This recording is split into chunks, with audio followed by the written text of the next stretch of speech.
Glasses can be a real pain to deal with. They reflect light and everything in front of you, so you have to take special measures if you require glasses. The first solution is not to wear glasses if you can still see.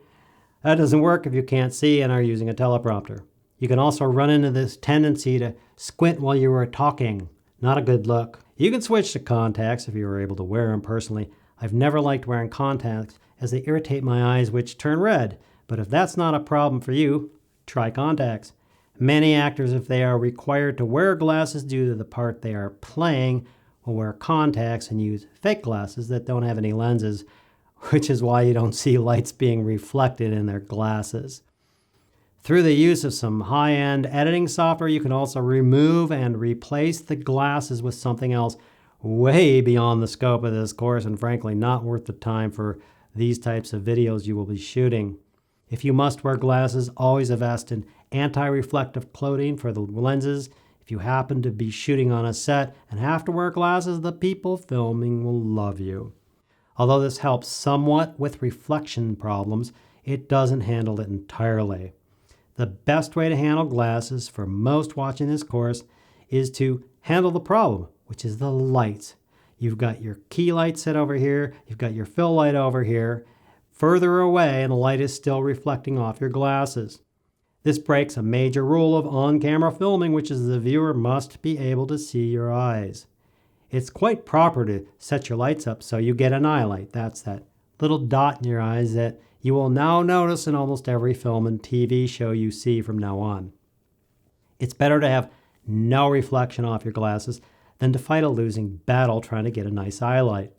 The solution is moving the lights further away from you, the key light that way and the fill light that way. By doing that, you're changing the angle so they don't shine into your glasses. If your key and fill lights are at the same level as your head, it helps to raise them and point them down a bit, again changing the angle of the lights out of the plane of your reflective lenses. These lighting changes will of course change the way you look on camera a bit and might also change your camera settings. You use a manual DSLR or camcorder to shoot with. But it's not that much, and it's way better than having reflection in your glasses. Another solution used by professionals is to change the angle of the lenses by affixing little pads on the stem of the glasses or placing something on top of your ear, neither of which are noticed on camera. It angles the glasses down a bit out of the plane of the lights. Lastly, before you shoot, and as part of looking in the mirror, take the time to clean your glasses. Oily smudges and smears will show up terribly on camera. Dust particles and other spots will be picked up by the camera. Your viewer will see them, and there goes any hope of the viewer paying attention to what you are saying as they're distracted by this.